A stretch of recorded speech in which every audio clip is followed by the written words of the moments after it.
اور دہلی کے خود بہت سے شعراء دہلی سے منتقل ہو کر لکھنؤ پہنچ گئے ہیں، دہلی کے حالات سے پریشان ہو کر۔ لکھنؤ میں نسبتاً خوشحالی ہے معاشی طور پر، جس کی وجہ سے وہاں پر شعر و شاعری کا اور دوسرے فنون لطیفہ کا چرچا زیادہ ہے۔ اب اس وقت لکھنؤ میں کون کون سے شعراء ہیں؟ اہم شعراء کا ذکر کرتا ہوں جو لکھنؤ دبستان کے نمائندہ شعراء بھی کہے جاتے ہیں۔ سید انشا لکھنوی بھی جنہیں کہا جاتا ہے، 1752 عیسوی میں ان کی پیدائش ہو رہی ہے۔ اچھا، آپ لوگوں کا بی اے 4 سیمسٹر کا کیونکہ یہ پیپر ہے تو سب کے بارے میں ڈیٹیل میں نہیں پڑھنا ہے، متحمل نہیں ہوگا یہ کورس آپ لوگوں کے لیے اتنا۔ تو اس میں آپ لوگوں کو نام بتائے دے رہا ہوں، چند جو اہم شاعر ہوں گے ان کا مختصر تعارف بھی پیش کروں گا۔ تو ایک شاعر نام لیا میں نے، سید انشا، ان کی پیدائش 1752 عیسوی میں فیض آباد میں۔ دارالسلطنت 1775 عیسوی میں آصف الدولہ نے فیض آباد سے لکھنؤ کو کر دیا اودھ کا، یہ بھی لکھنؤ چلے آئے۔ تو انشا کو اس بات پر ایک طرح سے تکبر بھی تھا، اپنے آپ کو خالص لکھنوی کہتے ہے نا۔ دلی والوں سے ان کی خوب چشمک بھی رہی ہے۔ اب دلی والے بھی کون سے دہلی والے؟ جو دلی سے آ کے لکھنؤ میں آباد ہو گئے، اب وہ لکھنؤ میں ہی مقیم تھے، اکثر نے یہیں پر وفات پائی لکھنؤ میں، مگر کیونکہ وہ ایک کچھ پہلے یا بذات خود دہلی سے لکھنؤ آئے تھے، اور انشا کی پیدائش یہیں اودھ میں ہوئی تھی فیض آباد میں، ورنہ انشا کے بھی بزرگ دہلی میں مقیم تھے، دہلی میں رہتے تھے۔ تو اب یہ سمجھ لیجئے کہ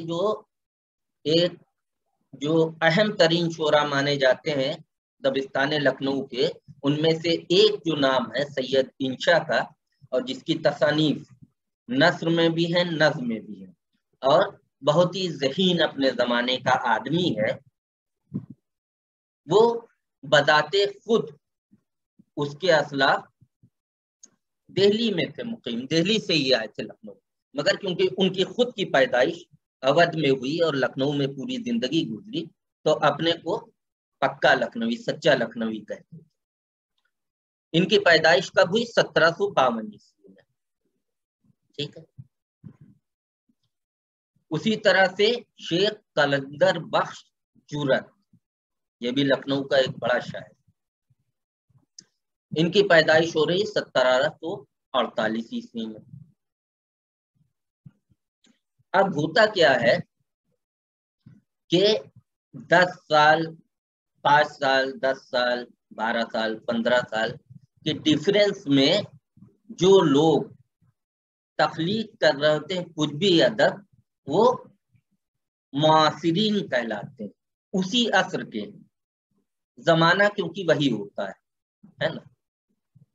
تو جس وقت نذیر اکبر آبادی، میں نے کہا کہ 11 سال کی عمر سے کہا جاتا ہے انہوں نے شاعری کر دی تھی، اور جیسے جیسے ان کی شاعری پروان چڑھ رہی تھی، جوان چل رہی تھی، اس وقت دیکھیے کہ لکھنؤ دبستان بھی آباد ہو چکا تھا، اور دہلی میں بھی شعراء تھے مقیم، اور وہاں بھی اچھی خاصی شاعری ہو رہی تھی۔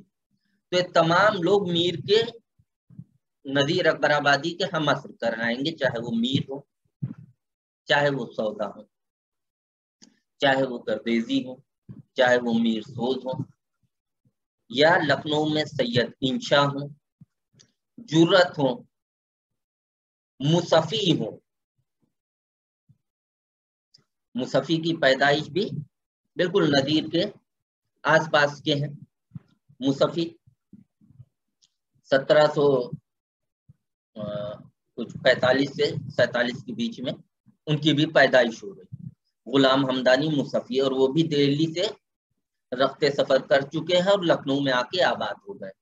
تو اب یوں سمجھ لیجئے کہ اس کے علاوہ اور بہت شعراء ہیں۔ رند ایک بڑا نام ہے اس وقت جو شاعری کر رہا ہے، یہ بھی ہیں، نواب کے خاندان سے تعلق رکھتے تھے۔ رند اپنا تخلص کرتے تھے، اصل نام